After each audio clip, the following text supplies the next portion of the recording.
segundos más y yo creo que ya estará él tomando también el uso de la voz. Gracias. Voy dando acceso.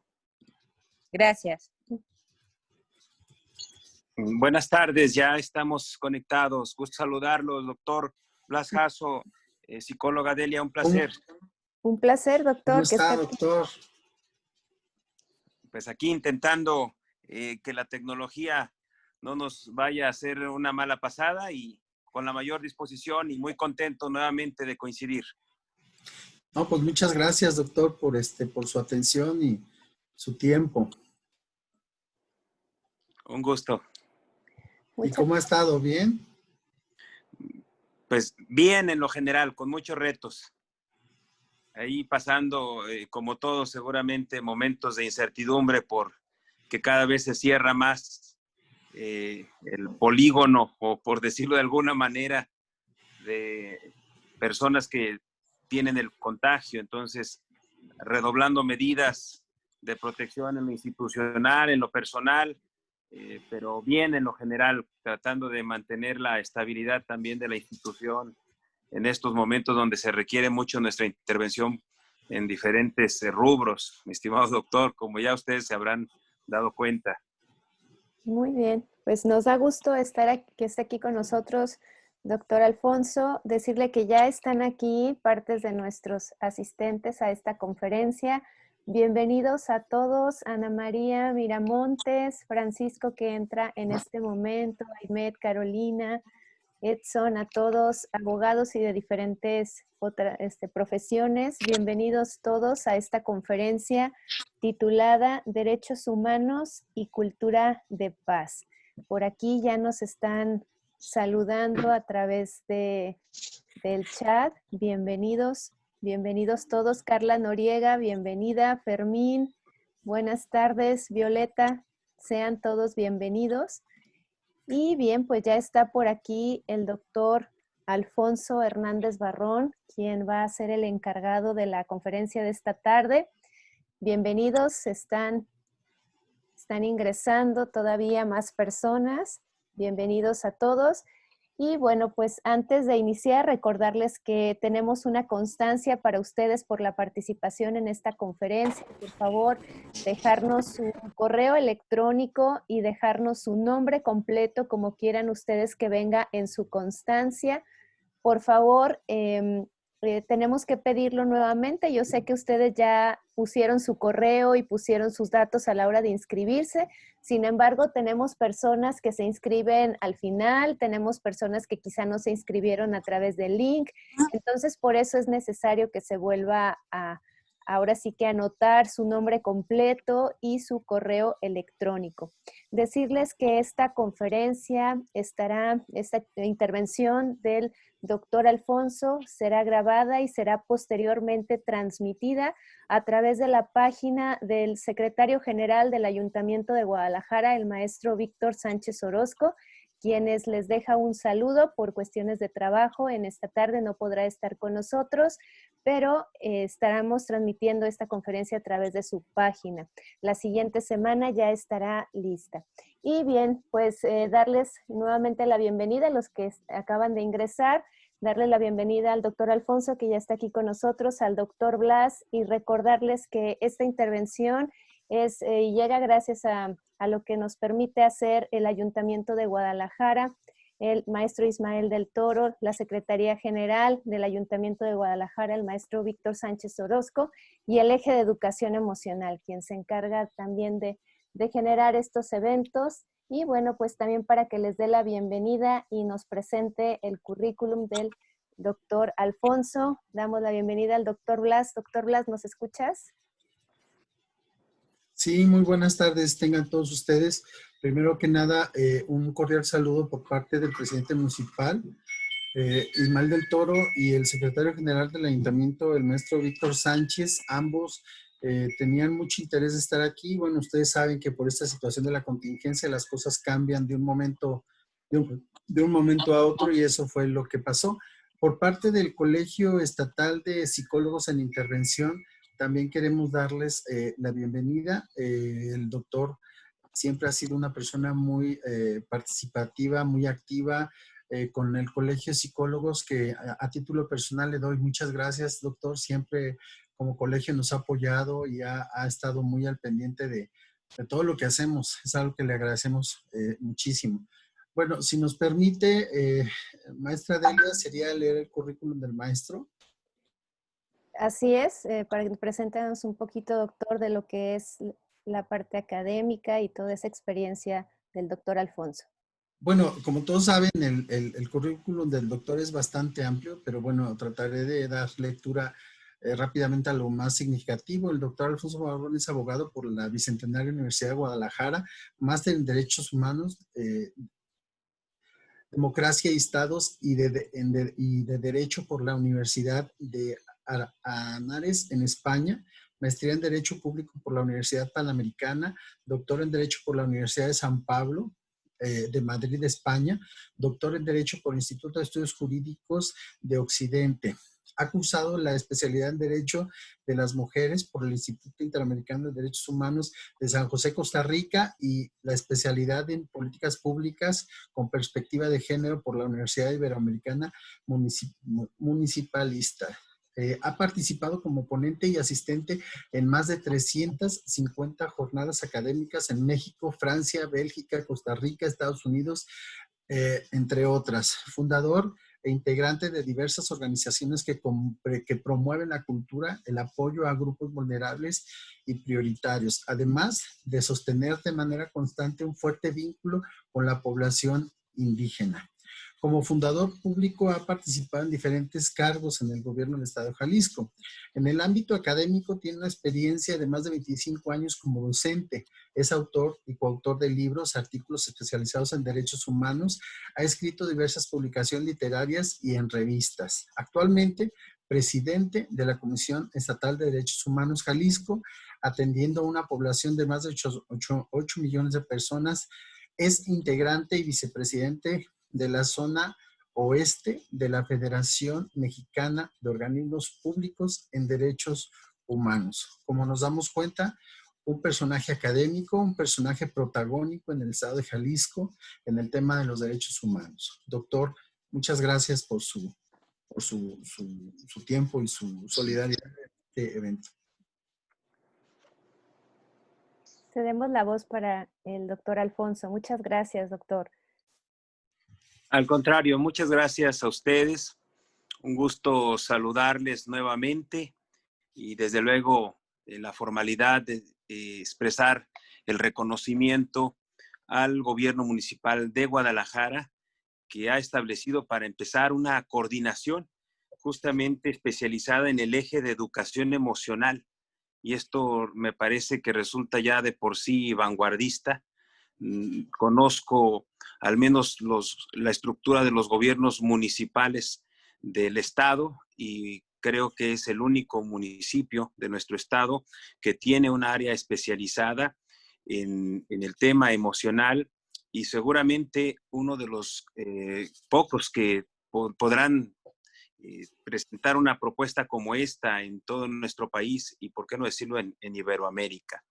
De tal manera que es importante reconocer esta disposición por parte de un gobierno municipal, porque al construirlo como una política pública, pues manda un mensaje justamente de interés por un aspecto tan importante como es ahora la salud y la situación, el equilibrio emocional de las personas en tiempos como estos que adquiere todavía mayor relevancia.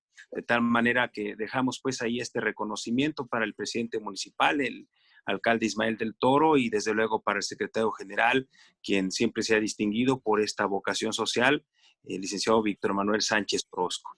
Y qué decir del Colegio de Psicólogos en Intervención del Estado de Jalisco, que ya tiene varios años llevando un liderazgo en colocar sobre la agenda pública procesos de reflexión en torno a las situaciones que estamos viviendo, pero con un abordaje científico desde la psicología. Y en ese sentido, pues siempre un gusto y desde luego con el corazón en la mano, reconocer el gran trabajo que vienen haciendo doctor Blas Sergio Jasso Hinojosa y ahora la psicóloga Delia Pérez Guerrero. Un placer que coincidan estas dos instancias, que ya de por sí es un proceso de gobernabilidad democrática, el que desde el ayuntamiento se busque el acompañamiento de una instancia académica, social, de profesionales de la psicología como ustedes, es sin duda también algo que hay que destacar. Y bueno, pues la Comisión Estatal de Derechos Humanos siempre se ha asumido como este eje articulador entre el componente ciudadano y el componente gubernamental, de tal manera que cada que tengamos oportunidad en mi persona y cuando no sea así a través de los distintos compañeras y compañeros que también son especialistas en distintos temas de la Defensoría Pública de los Derechos Humanos, habrá la mayor disposición y reiteramos ese compromiso esta tarde. Agradezco también, desde luego, la lectura del currículum. Yo sé que siempre se hace un poco para darle el encuadre académico a estos ejercicios. El doctor sabe que en lo particular yo siempre he pensado que debemos de omitir el leer las credenciales. Sin embargo, pues agradezco el haberlas compartido, pero lo más importante será lo que podamos reflexionar en colectivo, como siempre lo propongo en mis intervenciones esta tarde.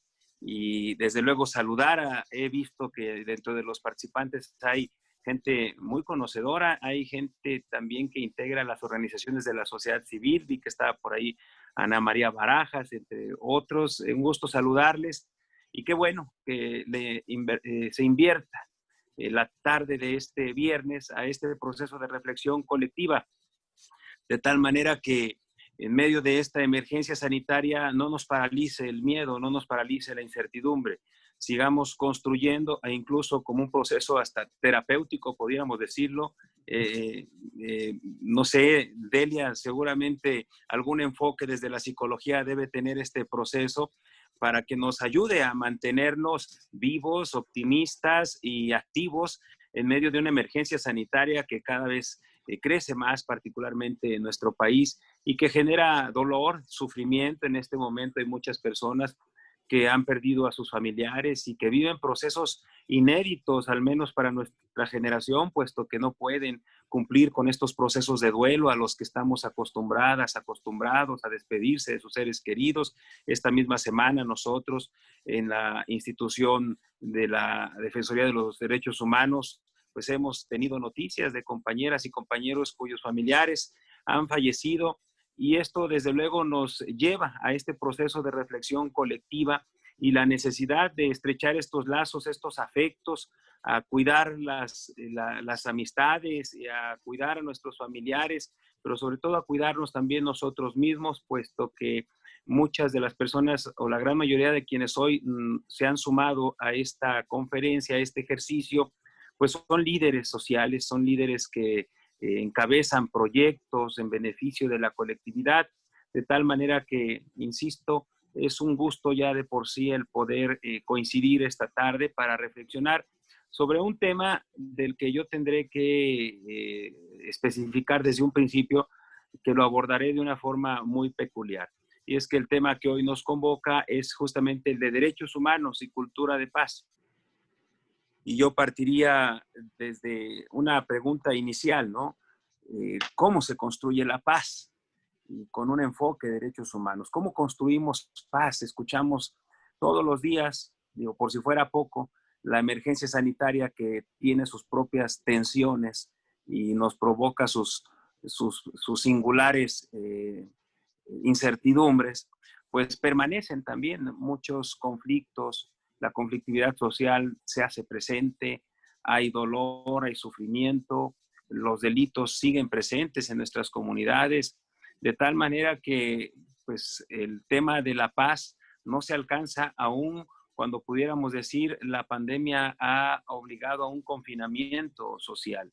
La violencia continúa y es importante también que podamos identificar dentro de este contexto algunos bloques de certeza que nos permitan cada vez con mayor precisión el poder aportar a procesos de construcción de paz, de la cultura de paz. Y cuando abordamos este planteamiento de cómo se construye la paz, yo puedo mencionar al menos dos pilares fundamentales para tener una perspectiva integral. Uno de esos pilares es de la colectividad. y el otro es desde la individualidad. Sobre el primero, yo puedo compartir el enfoque de los derechos humanos, pero sobre el de la individualidad creo que hoy como nunca se ha puesto de relieve la importancia de los y de las profesionales en psicología. Hoy la construcción de la paz no puede construirse, no puede concebirse sin el acompañamiento de los profesionales de la psicología, porque vemos un lado torvo de una sociedad que discrimina, una sociedad violenta, una sociedad que incluso ha logrado incidir en la construcción de políticas públicas en más de alguna ocasión desde el odio, no desde la propuesta del amor, de la fraternidad, de la solidaridad. Y así tenemos múltiples ejemplos de cómo este odio y esta polarización se ha convertido ya en una normalidad en la dinámica pública. Esto lamentablemente lo vemos todos los días, ya lo he mencionado yo en otras ocasiones.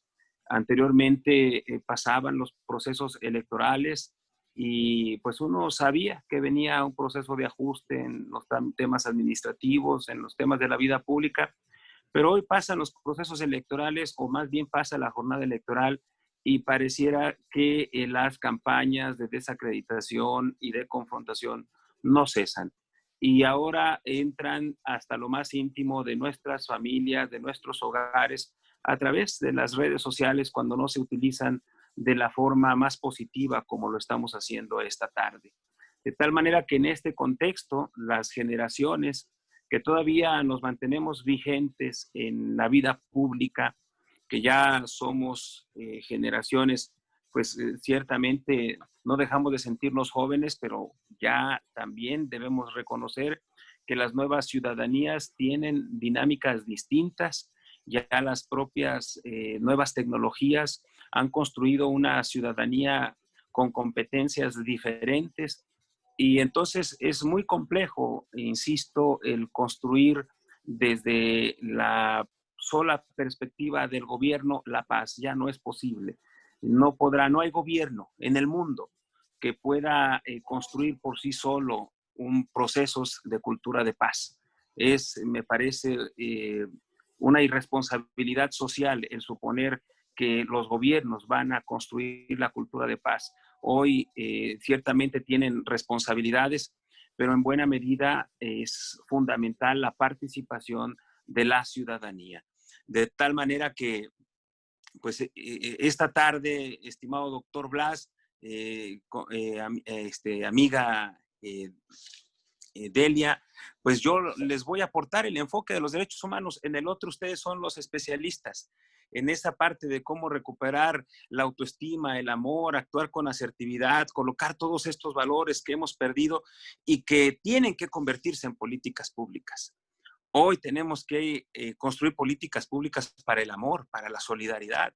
Pareciera algo extraño, pero basta ver los noticieros, basta ver las noticias. Esta semana le quitaron la vida, pues, por ejemplo, el caso de Jonathan, que nos tiene hoy tan pues sorprendidos, indignados, molestos, o el caso de los jóvenes que están desaparecidos en diferentes regiones del estado y donde pues sin duda hay otros seres humanos participando en este tipo de situaciones. De ahí que el reto para nuestra generación es mayúsculo. Y de una vez por todas debemos de tener este golpe de realidad. Los gobiernos actúan hasta cierto límite, su impacto llega hasta cierto punto.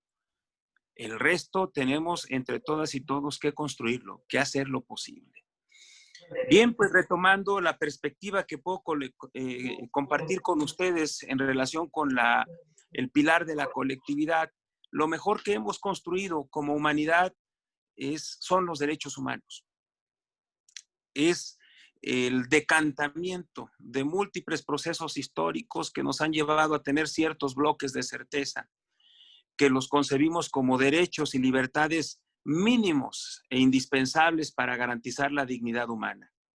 No ha sido un camino sencillo. Los derechos humanos apenas tienen un siglo consolidándose, aunque históricamente podemos encontrar referencias en todas las civilizaciones en torno a valores comunes a los derechos humanos, como es la lucha por la libertad, por la justicia. Pues lo cierto es que es a partir de la consolidación de los sistemas internacionales cuando se comienza a generar esta teoría, esta doctrina de los derechos humanos. Y hablando de los sistemas internacionales, pues sabemos muy bien que durante el siglo pasado hubo un primer intento por tener una primera organización internacional, que fue la Sociedad de las Naciones, producto, curiosamente, de una guerra muy fuerte, muy dolorosa, hasta ese momento la mayor en la historia de la humanidad, como fue la Primera Guerra Mundial. Entonces se crea la la Sociedad de las Naciones con el propósito de evitar que vuelvan a ocurrir situaciones como esta, donde pierden la vida millones de personas, porque además recordemos que ya en la Segunda Guerra Mundial pues se hizo uso de de armas de exterminio masivo. Ya teníamos las armas automáticas, ya había pasado la revolución industrial y la forma de hacer la guerra cambió radicalmente de cómo se venía haciendo en otros tiempos. Y no obstante, este esfuerzo que se consolidó en los tratados de Versalles, pues la historia ahí está. Tuvimos otro segundo episodio, el más doloroso en la historia de la humanidad, como fue la Segunda Guerra Mundial, que se realiza entre 1939 y 1945. Los historiadores hablan de más de 80 millones de personas que pierden la vida. Simplemente las bombas atómicas que se lanzaron sobre las ciudades japonesas, cada una aproximadamente le quitó la vida a 100,000 personas.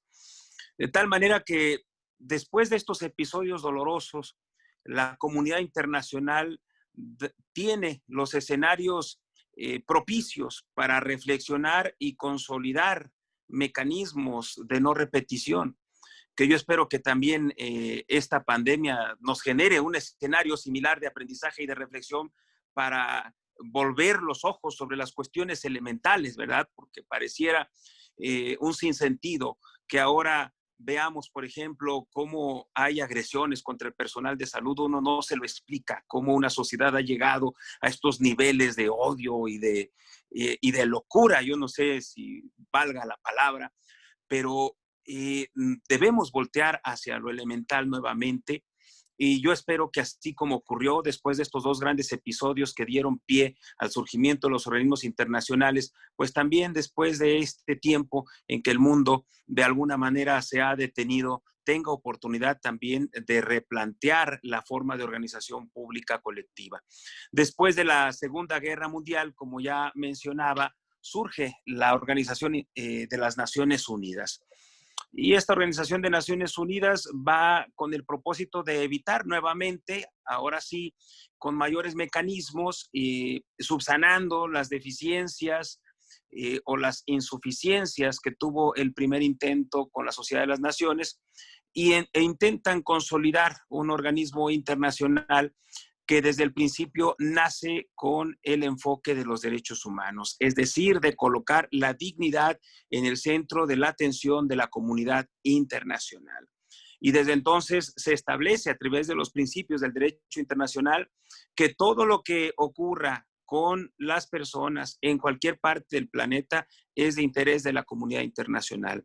Y por si esto no quedara claro, se aprueba una Declaración Universal de los Derechos Humanos que este año cumple 75 años de haberse aprobado por los países y que ha sido el documento más difundido en la historia del mundo, y que me da pie para nuevamente reiterar que lo mejor que como humanidad hemos hecho son precisamente identificar los derechos humanos. En este momento, como humanidad, tuviéramos que encontrar un punto de referencia para actuar en medio de una situación inédita como la que estamos viviendo, sin duda son los derechos humanos. Y les recomiendo leer las directrices que ha emitido la Oficina del Alto Comisionado para garantizar justamente los derechos humanos en medio de la pandemia. Hay varios bloques que refieren específicamente cómo garantizar los derechos humanos de los distintos sectores en situación de vulnerabilidad y que requieren una atención prioritaria, y de cómo también deben actuar los gobiernos en medio de estas circunstancias. Aprovecho, por ejemplo, para hacer un reconocimiento al anuncio que leí hace algunas horas de que el gobierno municipal de Guadalajara no aumentará los impuestos en el siguiente año, no están contemplados en la nueva ley de ingresos. Y eso es justamente lo que se sugiere desde las instancias internacionales. A diferencia de otros municipios que sí están anunciando aumento de impuestos, debemos entender que en este momento la mayor parte de la población está pasando situaciones muy complicadas y que requiere de la solidaridad de los gobiernos y actuaciones eficientes, eficaces para evitar que se profundice esta desigualdad que ya comienza a presentar los primeros resultados. No todas las personas están viviendo en la misma dimensión esta pandemia. Hay quienes, las más vulnerables, son las que están más expuestas, son a las que ya se les han agotado sus recursos, son las que tienen que exponerse, y por esa razón los gobiernos deben de actuar con este enfoque diferencial y especializado. Bien, pues después de que se aprueba la Declaración Universal de los Derechos Humanos, aparece toda una propuesta de instrumentos internacionales que se han ido aprobando a lo largo del tiempo. Después de la Declaración Universal de los Derechos Humanos y de diferentes instancias que integran la Organización de las Naciones Unidas, se aprueban, por ejemplo, el Pacto Internacional de Derechos Civiles y Políticos, el Pacto Internacional de Derechos Económicos, Sociales y Culturales. Desde instancias de la ONU, como la Organización Internacional del Trabajo, se aprueba el Convenio 169 para los pueblos indígenas. Y así se comienzan a colocar el andamiaje que soporta la estructura internacional en los temas de derechos humanos. Hay todo un proceso de difusión en torno a los derechos humanos, y no solamente por parte de las Naciones Unidas, con la creación también de los sistemas regionales de conciliación política aparece la Organización de los Estados Americanos, y en su seno también aparece un sistema para la defensa de los derechos humanos, en este caso integrado por la Comisión Interamericana de Derechos Humanos y por la Corte Interamericana de Derechos Humanos. A estas alturas de nuestra historia, todas estas instancias han venido generando documentos, informes, propuestas, tratados internacionales que invariablemente llevan con el propósito de buscar que se respete la dignidad de las personas y en consecuencia que se construya una cultura de paz, porque la paz es justamente origen y destino de la finalidad humana. Y así, desde las instancias internacionales, tenemos todo un bloque o una relación de derechos humanos que podemos enumerar de forma general: el derecho, desde luego, a la vida, a la libertad, a la integridad física, a la seguridad personal, el derecho a la salud, el derecho a la educación, al trabajo digno, a la vivienda, a la recreación y al descanso, al trato digno, derechos ambientales, donde incluimos desde luego a un medio ambiente sano y ecológicamente equilibrado, el derecho al agua, también los derechos de los grupos en situación de mayor vulnerabilidad, como son las personas con discapacidad, las personas que integran la población de la diversidad sexual, las personas que integran los pueblos originarios, las comunidades indígenas, las personas mayores, las personas privadas de su libertad, las personas en situación de indigencia, las personas en situación de contexto de movilidad humana, las personas en situación de calle, las personas con alguna adicción. En fin, hay todo un catálogo de conceptos de derechos humanos que se convierten en luces que orientan el desarrollo de las comunidades. Y en el centro de todos estos conceptos y de todos los tratados internacionales hay un principio muy importante, que es el principio de la igualdad y de la no discriminación. Y si una ley, una política pública, una acción, un mecanismo, un sistema de gobierno no coloca en la base este principio de igualdad y de no discriminación, está condenado a provocar sufrimiento y está condenado a violentar derechos humanos. De ahí que se insista demasiado en la importancia de construir sociedades que respeten, que no discriminen.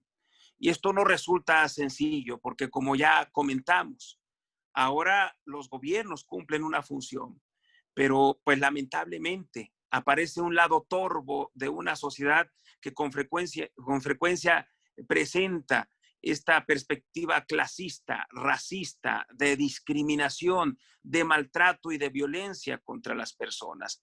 Y ahí es una tarea compartida para lograr que haya ese mínimo respeto hacia todas las personas, de tal forma que cualquiera pueda aspirar a un proyecto de vida digna, alcanzar su felicidad de acuerdo a sus parámetros. En cada dimensión, todas las personas pueden alcanzar un proyecto de vida que les satisfaga, de tal forma que los derechos humanos es, desde la perspectiva colectiva, el camino para la paz.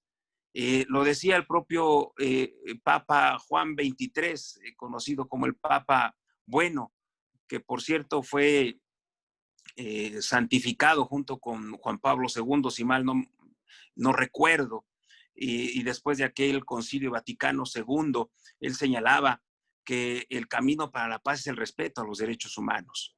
De tal forma que hoy por hoy se requiere que los gobiernos, para empezar, conozcan lo que son los derechos humanos, que la sociedad también se empodere de los derechos humanos como punto de partida para la construcción colectiva. Las leyes y los gobernantes tienen que orientarse en garantizar los derechos humanos. Los derechos humanos, insisto, como los mínimos indispensables para garantizar la dignidad de las personas. Y entendamos que la dignidad de las personas es un valor supremo, es un principio y un derecho fundamental, fuente y soporte de todos los demás derechos. Sin dignidad no hay derechos humanos posibles. Y la dignidad implica que todas las personas puedan alcanzar su sentido pleno de realización en lo colectivo y en lo individual.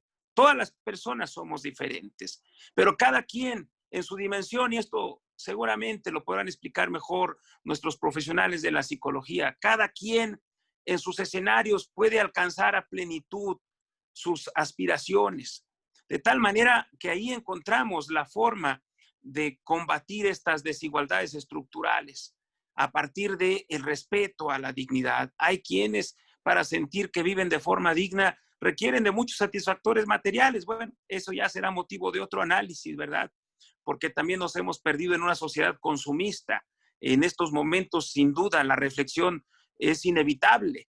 ¿De qué sirve tener tanto dinero? Hemos escuchado y sabido de casos de personas que tienen mucho poder económico, pero que al momento de que son víctimas ahora, por ejemplo, de este virus, pues ahí no hay dinero que valga, porque aún no tenemos ni siquiera los avances científicos para enfrentarlo.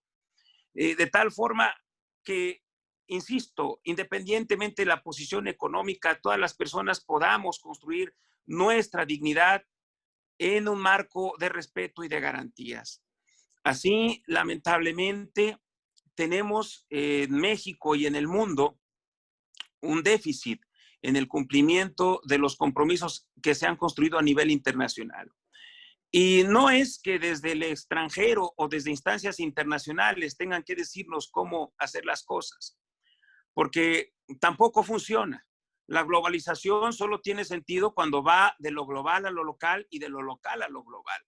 No podemos seguir a pie juntillas directrices que se construyan en escenarios internacionales. Todo tiene que pasar por el filtro de nuestras realidades. Nuestra realidad, por ejemplo, ahora es que estamos con un número creciente de violencias contra las mujeres, que estamos en un número creciente de un fenómeno tan doloroso que implica el sufrimiento de miles de familias que tienen a una persona desaparecida. Es increíble cómo las desapariciones que se dan en estos últimos años en nuestro país superan todas las que se presentaron en los gobiernos dictatoriales en la época de los 70s, de la Guerra Sucia en toda Latinoamérica. El dolor al final es el mismo. El dolor de una madre, de un padre, de una hermana, de un hermano, de hijos e hijas que están buscando a su ser querido. Bueno, pues esta es la realidad de local, que nos interpela a la actuación, y por eso es tan importante que quien llega a un espacio de decisión pública comprenda el tamaño de la responsabilidad que está asumiendo. Y dejemos de una vez por todas este afán protagónico de glamour, de querer llegar al poder solo por ser famoso, solo porque se me reconozca en lo colectivo. Hoy llegar a un espacio de gobierno implica una gran responsabilidad social. No se requiere solamente el oficio político, se requiere tener responsabilidad y compromiso social. Cuando toman protesta quienes asumen un cargo público, recordemos lo que señala la Constitución de nuestro país.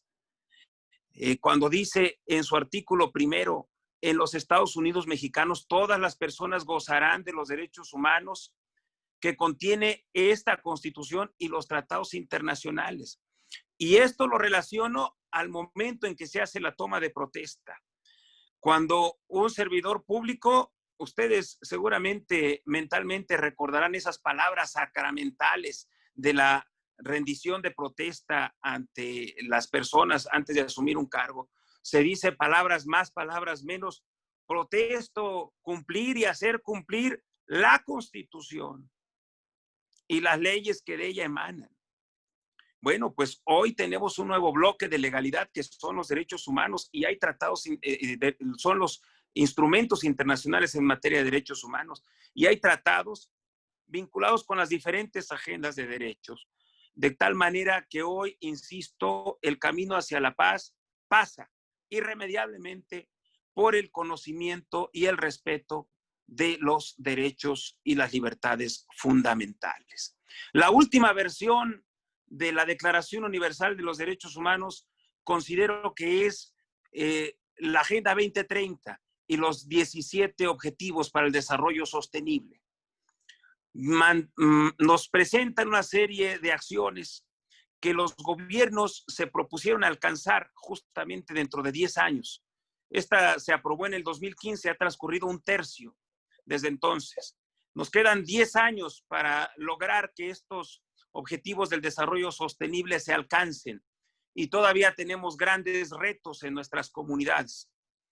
Afortunadamente hemos ido avanzando, tanto en Jalisco como en México, pero no lo suficiente.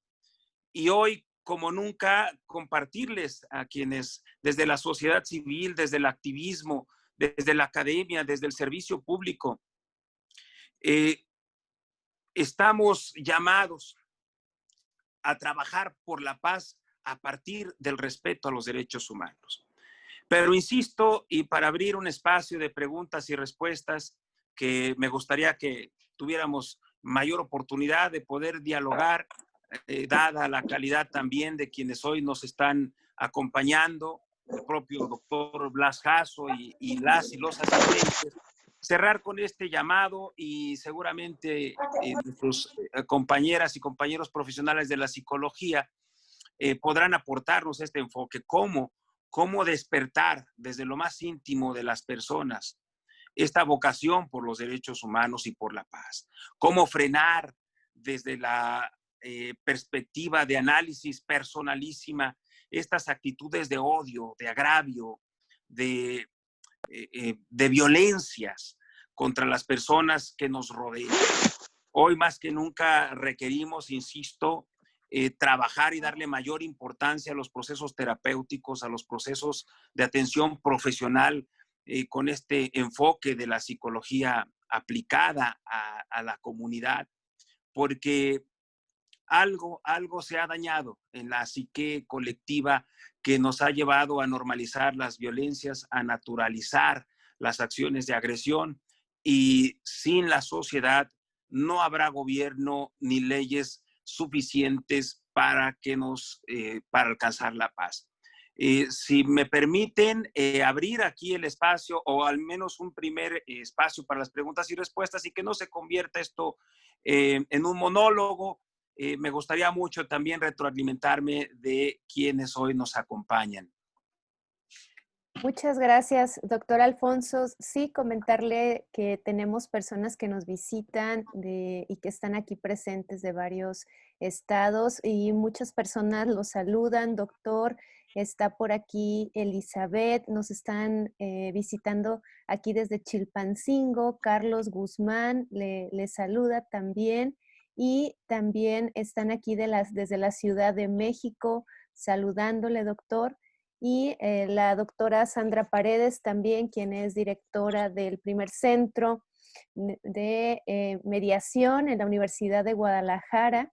Pues bienvenidos todos, bienvenidos quienes nos están escribiendo por aquí en el chat y saludándole a usted, doctor. Y precisamente, como usted lo dijo, vamos a abrir este espacio para quienes quieran comentar algo, tengan alguna pregunta. En esta ocasión vamos a abrir el micrófono, solamente la persona que quiera intervenir puede levantar su mano. Ahí hay una opción en su aplicación para que me diga quién quiere tomar la palabra, o a través del chat para llevar un orden. Y en este momento se abre ese espacio para ver con quién vamos a iniciar comentarios o dudas.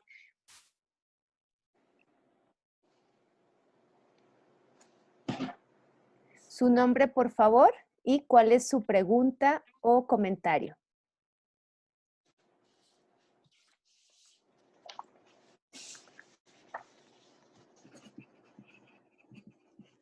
Bien, bueno, vamos a pasar, en lo que abre su micrófono, vamos a pasar, doctor, con un comentario que tenemos aquí. Nos dicen, derechos humanos, ¿cómo está participando ante la pandemia? Bien, les invito a acceder a la página de la Comisión Estatal de Derechos Humanos. Creamos un micrositio donde desplegamos todas las acciones que venimos realizando. Créanme que a lo largo de mi vida en la defensa de los derechos humanos, me parece que esta es la época en la que más desafíos hemos enfrentado. Muchos pudieran pensar que, bueno, pues como institución pública, pues se mantiene al margen o en la inactividad. No, créanme que hoy como nunca nos han demandado servicios, estar en la supervisión de los centros de asistencia social, de los centros penitenciarios. Además, acá en Guadalajara hemos tenido situaciones muy particulares. Tuvimos un problema muy fuerte en el reclusorio de sentenciados. Hemos tenido que atender problemas que tienen que ver con abusos de poder, como en el caso de detenciones arbitrarias, ejecuciones extrajudiciales, desaparición de personas, la limitación a derechos tan importantes como el de la libertad de expresión, de manifestación, de la libre manifestación de las ideas. Hemos, insisto, tenido un gran trabajo. Hemos también transformado nuestros procesos. Por ejemplo, hoy como nunca acudimos de forma oficiosa a todo lugar, a todo espacio y atendemos cualquier asunto en donde tenemos cualquier indicio que nos haga presumir que alguien está sufriendo. Porque esa es la tarea de una defensoría del pueblo, de una defensoría de los derechos humanos, acompañar a quien sufre. Independientemente de si está involucrado o no un servidor público, ya eso es un tema de trámite, de una queja o de un procedimiento. El simplemente estar acompañando a quien está viviendo una tragedia. Y esto para nosotros resulta fundamental en medio de esta emergencia sanitaria. Les invito de verdad, este micrositio tiene además una galería de imágenes en donde podrán ustedes ver desde acciones mínimas, pero significativas, como el hecho de que nuestro personal se ha solidarizado y hemos aportado para distribuir víveres a quienes están en mayor vulnerabilidad y que no han podido acceder a los programas de gobierno, hasta nuestras intervenciones más profundas. Hasta el momento hemos emitido 26 recomendaciones, es decir, no ha parado el trabajo de la institución.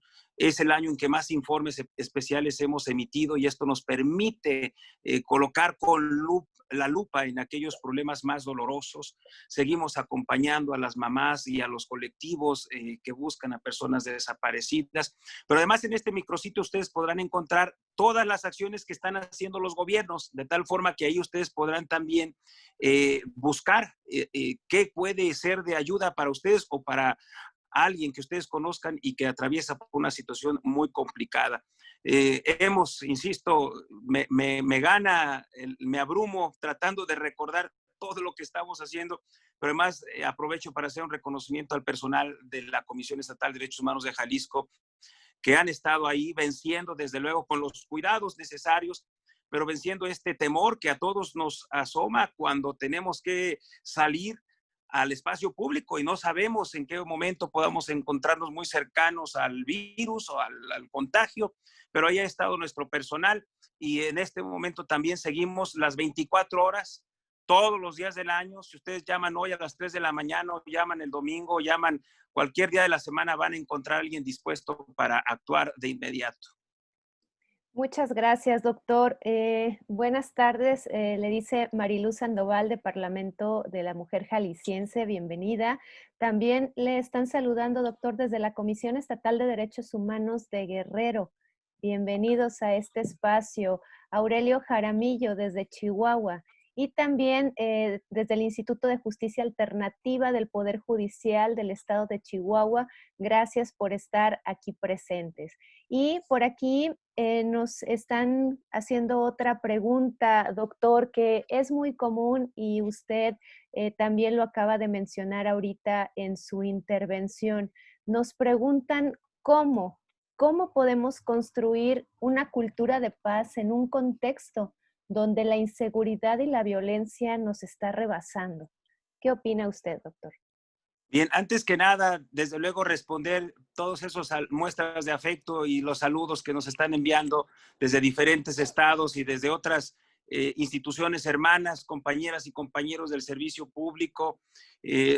Aprovecho para puntualizarlo. Con frecuencia se tiene esa idea de que la Comisión Estatal de Derechos Humanos está ahí persiguiendo a servidoras y servidores públicos.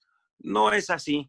Obviamente, quienes estamos en el servicio público debemos asumir que estamos expuestos y a ser sujetos de procedimientos y del juicio y de responsabilidades, pero siempre se cuida el debido proceso en nuestra institución, de tal manera que buscamos, cuando es posible, cuando no son hechos graves, la conciliación, y solamente en aquellos donde son situaciones que no pueden conciliarse, pues sí tenemos que llegar hasta emitir una recomendación. Pero reiterarles este afecto y esta perspectiva de que aún siendo un organismo autónomo, formamos parte de un modelo de gobierno completo. Y nuestra tarea es justamente ser un contrapeso a los poderes, dándole voz a la ciudadanía, dándole voz a esos reclamos que señalan injusticias, que señalan esos abusos de poder. Y bueno, ya lo mencionaba hace unos momentos, es difícil construir en medio de la tragedia, pero es posible, es posible. Hoy mismo esta pandemia nos está ayudando, como ya decía, a volver los ojos hacia cuestiones básicas, elementales, a colocar en su justa dimensión lo que más vale en la vida. Y yo creo que en este momento, pues hemos podido prescindir de cosas muy superficiales y estamos valorando cada vez más, por ejemplo, el amor de la familia, el amor de los amigos. Hace algunos días compartía una charla con un compañero de la institución y él hacía esa reflexión a manera de chascarrillo. Quien tenga amigos, y yo digo amigos y amigas, que los cuide, porque quién sabe hasta cuándo vaya a volver a poder socializar como estábamos acostumbrados. Efectivamente es tiempo de cuidar a los amigos, a las amigas, de estar sembrando esos afectos. Y como decía, en medio de estas situaciones hay dos pilares para construir la paz. Uno desde una perspectiva colectiva y otra desde la perspectiva individual. Desde la perspectiva colectiva, la ruta es el respeto de los derechos humanos. Hoy es lamentable que todavía haya quienes estén regateando el reconocimiento de los derechos humanos, los lleven a la arena del debate ideológico, ¿no? Los derechos humanos están llamados a integrar, a conciliar, a cohesionar. Nadie violento podrá hablar en nombre de los derechos humanos. Los derechos humanos no son para confrontar, son para unir, son para generar solidaridad y concordia. De tal manera que aquella persona que en nombre de los derechos humanos asuma actitudes violentas pues no es una auténtica persona defensora de los derechos humanos. Los derechos humanos tienen una esencia y una filosofía que se ha plasmado en las leyes, pero hay que traducir esas leyes a las cuestiones prácticas. Ahora, por ejemplo, desde luego tenemos rezagos en materia de derechos humanos. Les digo uno, por ejemplo. En México estamos acostumbrados a muchos programas sociales y es bueno que haya esos programas sociales, pero desafortunadamente muchos de estos programas que vienen ya de mucho tiempo atrás caen en la perspectiva asistencialista. Y hoy como nunca debemos pensar, por ejemplo, en el mínimo vital que implicaría un seguro de desempleo. Y de esta forma pudiéramos ir homologando los criterios para apoyar realmente a quienes más lo necesitan y que no se conviertan en programas que luego sean utilizados con un ánimo electoral. Cada vez debemos de cerrar esta discrecionalidad que se tiene en el ejercicio de los recursos públicos para que coloquemos en el centro de la actuación de los gobiernos los asuntos fundamentales. Uno de ellos lo marca un principio del derecho internacional, el interés superior de la niñez. Y lamentablemente, por ejemplo, hoy acá en Jalisco hemos tenido que intervenir y no es el único caso, ha habido otros más, porque hoy quienes están muy vulnerables en esta situación son las niñas, los niños y los adolescentes. De tal manera que esta pandemia ha dejado en evidencia estas desigualdades que ya eran históricas, pero que hoy, insisto, con toda crudeza se nos presentan en los rubros de salud, de educación. Podemos nosotros suponer que las nuevas tecnologías nos ayudarán a resolver asuntos tan importantes como la educación. Pues quizás lo podamos decir porque nosotros hoy tenemos la oportunidad de estar frente a un aparato, contar con energía eléctrica, contar con servicio de internet. Pero díganme ustedes, ¿cómo le hacemos en las comunidades indígenas donde ni siquiera hay energía eléctrica? Vamos, ni siquiera los caminos están en buenas condiciones para que lleguen los productos básicos. ¿Cómo le hacemos en las zonas rurales, en quienes no tienen para adquirir una computadora o para pagar el servicio de internet?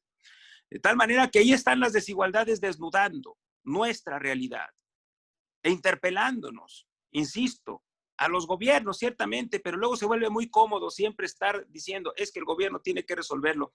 Bueno, pues ahí tenemos dos opciones, seguir con ese discurso, que yo creo que hay que mantenerlo, pero también hay que remar con el otro brazo. ¿Qué me toca hacer a mí? ¿Qué está a mi alcance? ¿Cómo puedo ser solidario?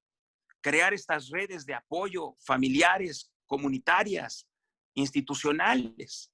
Son, en mi perspectiva, lo que necesitamos hacer en este momento, seguir participando más en los procesos de construcción de políticas públicas. Hoy por la mañana me invitaron a participar en una mesa de trabajo para construir una nueva ley en relación con las juventudes, a propósito de 2 días emblemáticos que en agosto se presentan a nivel internacional. Se conmemora el 9 de agosto, el Día Internacional de los Pueblos Indígenas, y el 12 de agosto, el Día Internacional de la Juventud. Y acá en Jalisco se está haciendo un esfuerzo por construir una ley para las juventudes. Y yo compartía, y se los comparto ahora a ustedes, algo fundamental para que una legislación tenga éxito es que se construya con mecanismos de democracia participativa. Porque la juventud, por ejemplo, hoy ha perdido la confianza en las instituciones. Y una forma de recuperarla es escuchando sus voces, desde el disenso, lograr los consensos necesarios para hacer leyes que tengan una utilidad y que sean viables, que la sociedad se empodere de ellas. De tal forma que hoy tenemos como ciudadanía de este momento que actuar en todos los escenarios posibles, pero no solamente con la indignación que es necesaria, también con la mano solidaria para ayudar a nuestro vecino, ayudar a quien vive enfrente, ayudar a quien está sufriendo. Esto es una obligación humana. Muchas gracias, doctor. Y por aquí tengo la mano levantada de Marilú Sandoval. ¿Me escuchas, Marilú? Sí, sí escucho. Adelante. ¿Sí me escuchan? Sí. Sí. Ok. Doctor, ¿cómo estás, amigo? Buenas, Un gusto doctor saludarte, Jasso. Marilu, me da mucho gusto verte. Igualmente. Oye, yo traigo una angustia muy grande. Yo sé que ya detuvieron al sujeto que maltrató al niño del albergue del DIF, pero sí me gustaría que la comisión no se quede con brazos cruzados con esta situación. Ahorita es este albergue, que no era la primera vez que sucedía esa violencia en contra de los niños, pero hay muchos albergues que está pasando lo mismo. Entonces, tú sabes que nosotros nos sumamos a todo el trabajo que se tenga que hacer, pero que no se quede impune esto. La verdad, se dio a la luz este maltrato, pero no era la primera vez que pasaba. Entonces, pues me gustaría ver si ya la comisión ya entró en esta situación. Nuevamente, un gusto Gracias. saludarte, Marilu, y sí, entramos desde tiempo atrás y ahora con mayor razón nuestro equipo estuvo presente, como ya les comentaba, a diferencia, o bueno, más que a diferencia, me he propuesto y el equipo de trabajo ha mostrado mucha disposición para que en cuanto nos enteremos de una situación, no estemos esperando a que alguien vaya y toque la puerta, sino vayamos de inmediato a tener presencia en el campo. Así ha sido durante estos meses y lo comparto para que todos tengan esa tranquilidad. Como nunca la comisión ha tenido un trabajo en campo. Ayer nuestras compañeras regresaron ya muy tarde de la zona norte, en unos días más vamos a la zona de Lagos de Moreno. En todas las regiones hemos abierto oficinas. Cuando yo entré a la comisión hace ya muchos años, había 5 oficinas en todo el estado. Hoy hay ya son 22 oficinas. Espero que en unos días más lleguemos a 25, porque nuestra presencia en el terreno es muy importante. Y pues me conoces, Marilu, y sabes que estamos al límite de nuestras capacidades y de nuestras competencias. Por ahí también dimos a conocer un informe sobre niñez institucionalizada hace unos días. Está en nuestra página electrónica. Denle una revisada. Incluso hemos sacado algunos videos con las voces de las niñas y los niños que, pues en este momento, efectivamente, los centros de asistencia social están viviendo situaciones muy difíciles, porque muchos han tenido que cerrar ante la falta de donaciones, ante la falta de apoyos, y entonces muchas niñas, niños y adolescentes han tenido que retornar a los lugares donde estaban en riesgo. Pero hemos seguido cada una de estas agendas. También estamos por iniciar otro proceso de intervención en los centros donde hay personas en situación de adicción. Insisto, donde está la gente que más sufre, y siempre el punto de orientación es el respeto a los derechos humanos. Ahí, si tenemos alguna necesidad de acompañamiento, te llamamos, estimada Marilu, y desde luego a todas nuestras amigas y amigos de las organizaciones civiles que han interactuado con esta gestión de la Comisión Estatal de Derechos Humanos. Muchas gracias. Un abrazo. Gracias, Marilu, por estar aquí presente con nosotros. Un gusto siempre. Y, doctor, pues las preguntas siguen, los comentarios, y un área muy importante que nos hacen el comentario aquí, que nos dice Fermín. Doctor Alfonso, ¿cómo garantizar el derecho humano de acceso a la justicia en comunidades originarias en época de pandemia, ya que carecen del acceso a las tecnologías? Uy, sobre eso, y además me toca una fibra muy sensible porque tengo particular vínculo con las poblaciones indígenas, me asumo indígena, descendiente de pueblo ñañú. Y la pregunta que nos plantea, ¿quién nos hizo la pregunta? Fermín Roberto Quiñones. Fermín, pues es todo un reto. Yo le podría decir que hay informes que hemos emitido al respecto, están en nuestra página electrónica, hay una recomendación, la número 40 del 2016, si mal no recuerdo, pero el tema con los pueblos originarios y las comunidades indígenas, y digo, me voy a detener un poco, Delia, si me lo permites, porque además hace apenas unos días y además durante todo el mes de agosto estamos reflexionando sobre los derechos de los pueblos indígenas. El último informe de la Relatoría de Derechos Indígenas de la ONU viene a reiterar lo que se viene diciendo desde el primer informe y de los primeros informes que presentó don Rodolfo Stavenhagen, quien fue de los primeros relatores de este órgano de Naciones Unidas. Y es que las grandes amenazas a los territorios y a los recursos naturales de los pueblos indígenas siguen siendo precisamente provocados por las macroempresas criminales y por la falta de acceso a los servicios del Estado, dentro de los cuales está la justicia. Digo, hay diferentes niveles de identidad indígena, no podemos hablar de una sola identidad indígena. Cada pueblo, cada comunidad tiene su cosmovisión, pero por ejemplo, en el caso del pueblo Wixárika en nuestro estado de Jalisco, hay un desafío muy importante en el sistema judicial y en el sistema de procuración de justicia, simplemente por el hecho de que no se tienen suficientes intérpretes y traductores que conozcan la lengua y la cultura de este pueblo milenario. Y obviamente falta esa perspectiva de interculturalidad en los procesos judiciales. Por poner solamente un ejemplo, ¿cómo se deben garantizar los derechos de los pueblos indígenas? Pudiéramos empezar, y con esto concluyo esta participación, Fermín, espero dejar la inquietud, que se garantizara un derecho fundamental de los pueblos, que es el derecho a la consulta y al consentimiento, previo, libre, informado, de buena fe y culturalmente adecuado. Con que se respetara ese derecho estaríamos por el buen camino para construir políticas públicas, tanto en el tema de justicia como en todas las demás. Pero luego se dictan las cosas desde un escritorio y es ahí donde las cosas no funcionan. Hay que ir y escuchar a la gente. Muchas gracias, doctor. La doctora Sandra Paredes tiene un comentario. Doctora Sandra, ¿me escucha?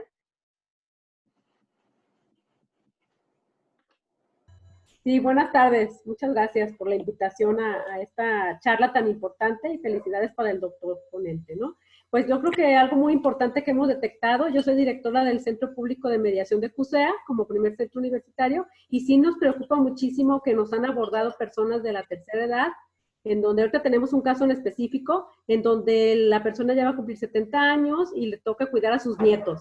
Es una situación compleja porque ya he coincidido con otros casos en donde los padres se hacen ahora sí que muy responsables en los cuidados de los menores de edad, hablando usted también decía de la niñez, de la protección de la niñez, y son temas muy complejos porque en primera instancia yo soy abogada y terapeuta familiar sistémica y pues decimos la solución sería en primer caso pues que se los quite el DIF y se los lleve, pero estamos tratando de ver una manera sistémica de cómo atender a la familia y cómo auxiliarla. Y es un tema muy delicado porque en la actualidad hemos presentado, soy también docente con alumnos de licenciatura, hemos presentado esa ingratitud ahorita que hay de los hijos hacia los padres. Y ese tema me parece muy lamentable por esta falta de los valores, una situación lamentable. Entonces, es un tema que sí quisiéramos después abordar para saber dónde canalizar a estas personas que nos pudieran ayudar. Muchas gracias. Gracias a usted, doctora. Y desde luego la comisión para casos muy particulares está en la mayor disposición. Nosotros tenemos la filosofía de, como lo he manifestado a lo largo de esta tarde, de acudir con las personas. Nosotros, recordemos, tenemos fe pública, somos una especie de notarios ciudadanos. Entonces, con mucha frecuencia nuestras gestiones ayudan a resolver estos casos en particulares. Pero en el fondo usted vuelve a colocar justamente esta reflexión que he venido reiterando a lo largo también de esta charla. La necesidad de que la sociedad se involucre. Miren, cada vez los gobiernos, y es correcto que se les exija que intervengan en todos los procesos, pero si hacemos un ejercicio realista de análisis de las capacidades institucionales, nos daremos cuenta que están rebasadas las instituciones para atender todos estos procesos. Es importante que abramos los ojos y nos demos cuenta que esta debilidad institucional, pues lo que hace es que se administre la tragedia y se trate de salir adelante en una gestión, en un periodo, pero no alcanza. No encuentro un solo rubro de la agenda de derechos humanos donde podamos decir los gobiernos tienen la posibilidad de atenderlo de forma integral. Díganme ustedes el de las personas privadas de la libertad, el de las personas, pues todas las agendas que ya comenté, y en este caso el de las personas mayores. Porque, por ejemplo, aparecen estos programas de los apoyos económicos, pero luego aparece este lado torvo, insisto, de una sociedad que les quita hasta esos apoyos económicos. Me he enterado de casos de la misma familia que le quita la pensión o el apoyo que le envían los gobiernos a las personas mayores. Y dice uno, bueno, ¿cómo vamos a poder resolver esto? Esta dureza de corazón. Es por eso que requerimos involucrar cada mes más a nuestros compañeras y compañeros profesionales de la psicología, porque el cambio es de fondo. No solamente es un tema de discurso político, es un tema de transformación ética, moral, profunda, porque estamos viviendo tiempos de demasiado egoísmo, demasiada violencia que conlleva, pues desde luego, el sufrimiento de muchas personas. Y coincido con usted, doctora, y estamos en la mayor disposición también de que posteriormente podamos dialogar más a detalle del proyecto tan importante que ustedes están haciendo y que aprovecho. Hoy, como nunca, debemos encontrar la conciliación a los problemas. Digo, ya sabemos la cantidad tan pequeña de delitos que se denuncian y la cantidad tan pequeña de delitos que fueron denunciados y que llegan a ser judicializados. Lamentablemente, esto es el reflejo de esta debilidad institucional en materia de justicia. De tal manera que hoy las comunidades debemos procurar también evitar llegar a las violencias, conscientes de que los problemas se pueden resolver mediante otras herramientas como las que manejan en el centro del CUSEA, y les felicito porque nuestra universidad da muestra nuevamente de ese compromiso social que la debe distinguir como generadora de agentes de cambio social, precisamente la Universidad de Guadalajara. Muchas gracias, doctor. Y sí, ahí estamos al pendiente y cualquier cosa también estamos a la orden. Sí, muchas gracias, doctor. Muchas gracias, doctora Sandra. Gracias, doctor Alfonso. Nos dicen por aquí también, ¿qué se podría hacer para no revictimizar a quien ya se le ha faltado a sus derechos humanos? Cultura de respeto a los derechos de las demás personas. Miren, les voy a poner un ejemplo del tipo de sociedad en que nos hemos convertido. Hace unos días ustedes seguramente vieron la nota de 3 mujeres indígenas que visitaron al presidente de la República, y subió una publicación desde la cuenta oficial diciendo que ahí estaban 3 perfiles que podían ser las nuevas titulares, alguna de ellas de la CONAPRED. Y bueno, en los comentarios en redes sociales se dejó ver ese rostro racista, discriminador, que de verdad lastima tanto. Y si en la pero lo que sí debemos procurar es que quienes estamos en el servicio público, sí estamos obligados a tener una formación con enfoque de derechos humanos. Y esto implica a prepararnos. Discúlpeme la llaneza, pero lo voy a poner de esta manera. Nadie puede cantar una canción que no se sepa. Y si tenemos servidoras y servidores públicos que no conocen lo que son los derechos humanos, que no entienden, no comprenden la esencia, no toman conciencia de los derechos humanos, pues difícilmente estarán cumpliendo bien su trabajo. Por eso es tan importante estos mecanismos de auditoría ciudadana, de contralorías sociales que nos ayuden a que quien llega a un cargo público, lo menos que debe hacer es formarse adecuadamente con perspectiva de derechos humanos, precisamente para evitar situaciones tan lamentables que hemos conocido en múltiples casos de servidoras y servidores públicos que terminan lastimando la dignidad de las personas. Recuerdo alguna ocasión, bueno, no resisto la tentación de ir a la casuística, pero a veces sirve más para dejar en claras las cosas. Llegó una persona, un familiar había sido víctima de homicidio, y el agente del Ministerio Público, cuando fue la persona a decirle, oiga, pues vengo en calidad de víctima a pedir justicia, y le dice, pues ¿cuál víctima? La víctima ya la asesinaron, sin comprender pues que hay víctimas indirectas y que hay otro tipo de situaciones, pues muy lamentable, cuando quien debe garantizar justamente los derechos y la dignidad de las víctimas indirectas no conoce que hay una nueva ley general de víctimas y que tiene una serie de derechos a favor de quienes han sufrido una vulneración de derechos humanos o han sido víctimas del delito, y que son derecho que implica diferentes medidas. Las comento rápidamente. Una víctima tiene derecho a que se dicten en su favor medidas de restitución. Cuando esto ya no es posible, debe haber medidas de compensación, de rehabilitación, que implica atención médica, psicológica, asesoría jurídica especializada, etcétera.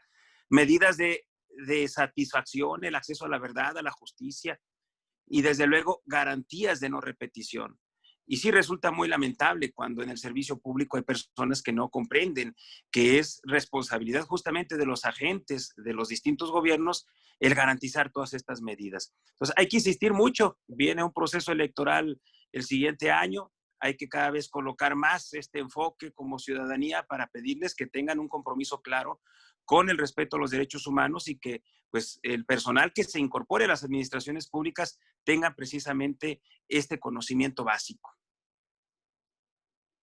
Muchas gracias, doctor, por su respuesta. Y si me permite, antes de seguir con dos últimas preguntas más que tenemos por aquí para usted, quiero invitarlos a todos los que están aquí presentes para que sigan lo que está generando el eje de educación emocional.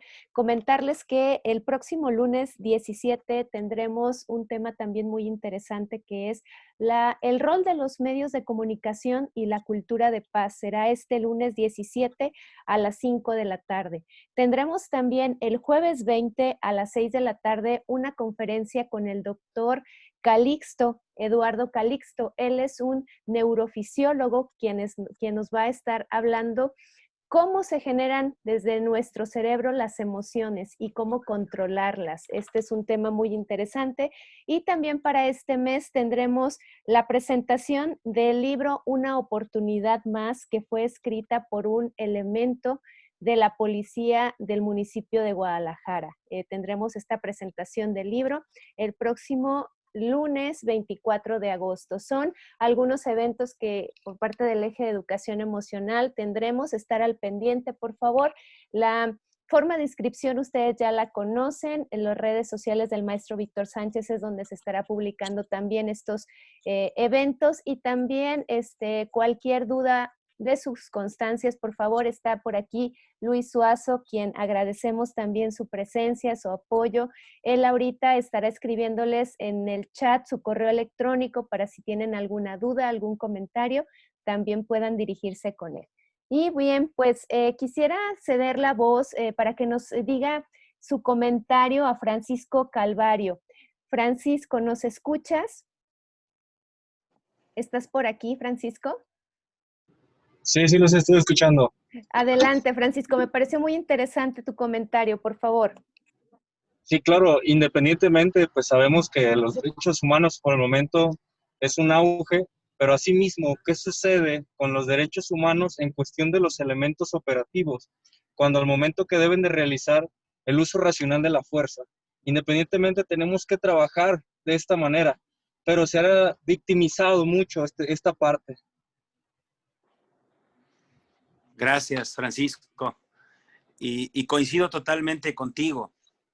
Y de hecho es algo que de repente me han criticado porque nos hemos enfocado también desde la Comisión Estatal de Derechos Humanos en documentar y emitir desde luego recomendaciones, informes especiales y pronunciamientos en favor de servidores públicos y de forma específica de las y los policías. Porque si no se garantizan los derechos humanos de quienes están destinados a protegernos, pues difícilmente ellos podrán cumplir con esta tarea tan importante. Yo les invito a que vean la recomendación general emitida este año en favor de los derechos de las y los policías. Es un documento único en nuestro país y que es una guía de lo que deben hacer los gobiernos precisamente para dotar de condiciones dignas a quienes están en el servicio policial. Coincido totalmente, Francisco, y ahí te invito a conocer ese documento. En unos días más, por ejemplo, estaremos presentando también algunos libros que nos hemos sumado mucho con el trabajo de las y los policías, y estaremos presentando también uno de los libros que ya ha anunciado nuestra compañera Delia, y hemos también buscado visibilizar este esfuerzo tan importante que realizan las y los policías en condiciones, insisto, muy difíciles. Pero tenemos que trabajar mucho. La Comisión de Derechos Humanos de Jalisco tiene esa perspectiva, Francisco. Muchas gracias a Francisco por su comentario, muchas gracias, doctor. Y finalmente nos dicen aquí, totalmente de acuerdo, a pesar de haberse hecho una reforma integral para incluir los derechos humanos dentro del cúmulo de legislación, aún queda mucho camino para la capacitación de los funcionarios y autoridades que deben incorporarlo a su actuar. Nos dice esto Vanessa Ibarra, doctor. Así es, Vanessa. Hemos avanzado mucho con las leyes. La Ley General de Víctimas es una de las más avanzadas a nivel mundial, pero todavía no tenemos los avances en resultados como quisiéramos. Y pues a seguir trabajando. Yo siempre he dicho que la mejor forma de decir es el hacer. Quienes me conocen saben que no soy partidario del histrionismo. Me siento más satisfecho cuando estoy trabajando en el terreno y con la gente y vinculándonos con organizaciones como este colegio especializado en psicología y muchas otras que representan quienes están viendo este conversatorio. Sin embargo, pues no hay más que estar todos los días trabajando. Cerraría mi participación con dos frases que de alguna manera resumen el enfoque que he pretendido compartir con ustedes esta tarde. Una frase es de José Martí y dice, palabras más, palabras menos, ver un crimen en silencio equivale a cometerlo. Y es que, con las palabras de Gandhi cierro, más que la perversidad de los malvados, me preocupa la indiferencia de los buenos.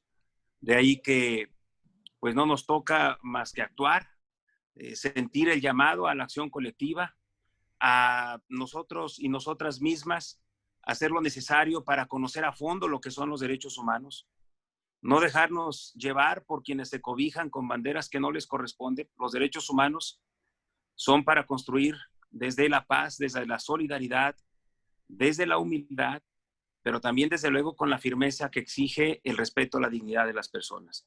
Agradezco nuevamente la invitación, estimado doctor Blas Jasso, al Ayuntamiento de Guadalajara y desde luego reconozco la gran conducción de parte de Delia. Muchas gracias. Muchas gracias, doctor. Y efectivamente el Colegio de Psicólogos está muy agradecido con usted por esta participación. Por supuesto, el Ayuntamiento de Guadalajara también. Sabemos de su agenda tan apretada y aún así nos genera usted este espacio y de respondernos a todos los que tuvimos dudas. Decirle que estamos completamente de acuerdo con usted. La psicología es parte fundamental en este momento y ha sido una piedra que también falta que se ponga de una manera principal como ejercicio. Para la cultura de paz, para el respeto a los derechos humanos, necesitamos también salud emocional y salud mental. Muchas gracias, doctor, y cedo la voz al doctor Blas Jasso, quien también quiere darle las gracias nuevamente. Tu micrófono, doctor, por favor.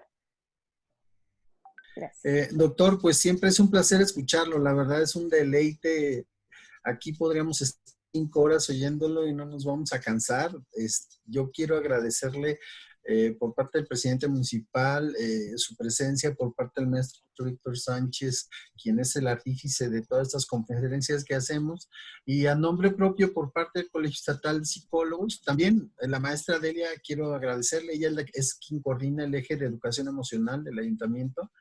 Y bueno, el colegio está siempre muy contento con su colaboración. La verdad, que la psicología esté tomando este papel tan preponderante dentro de la sociedad y que una figura tan importante como usted lo destaque, pues obviamente esto nos llega de mucho júbilo a los profesionales que estamos en el ámbito de la psicología. Definitivamente el mundo está transformándose, el mundo ya es otro.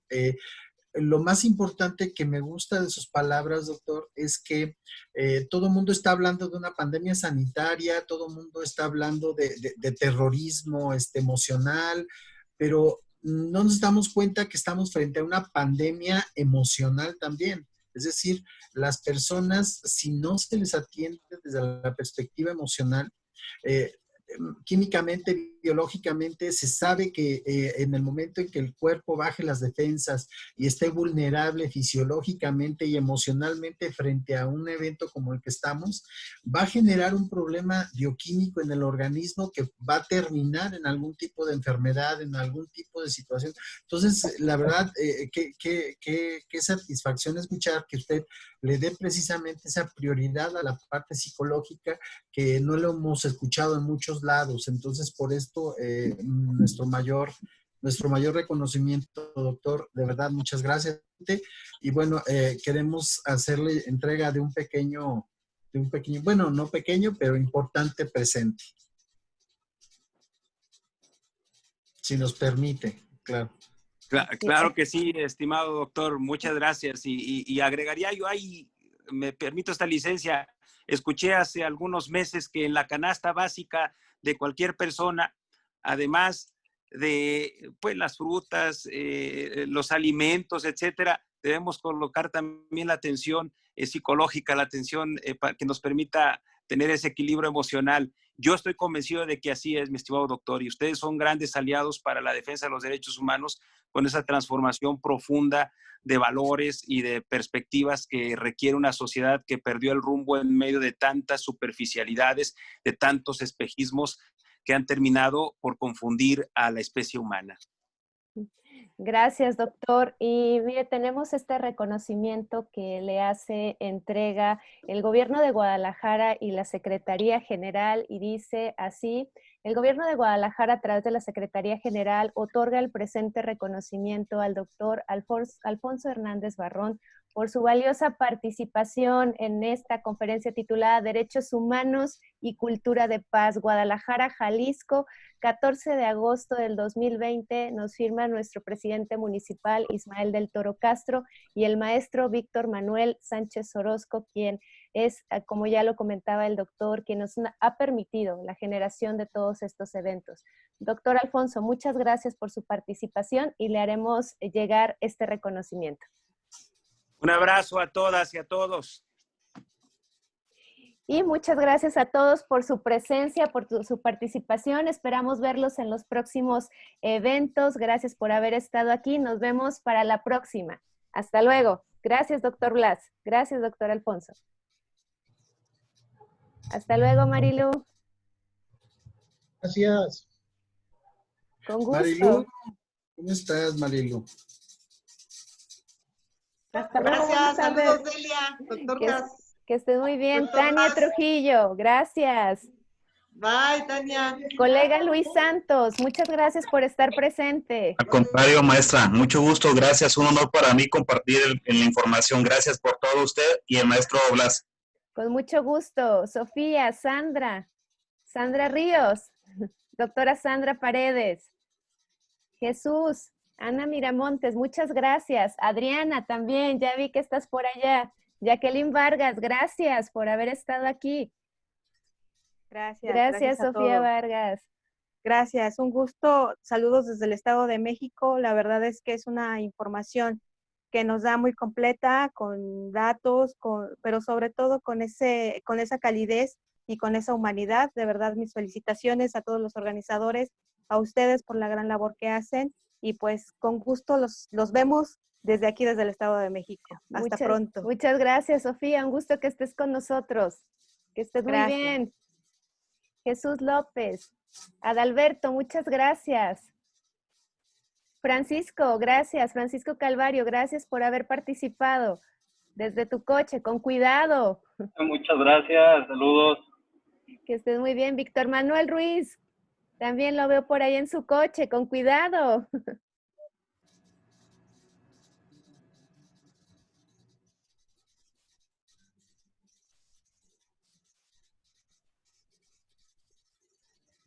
Hasta luego. Gaby, ya te vi, Gaby Ruiz. Ya te estoy viendo desde aquí. Lidia.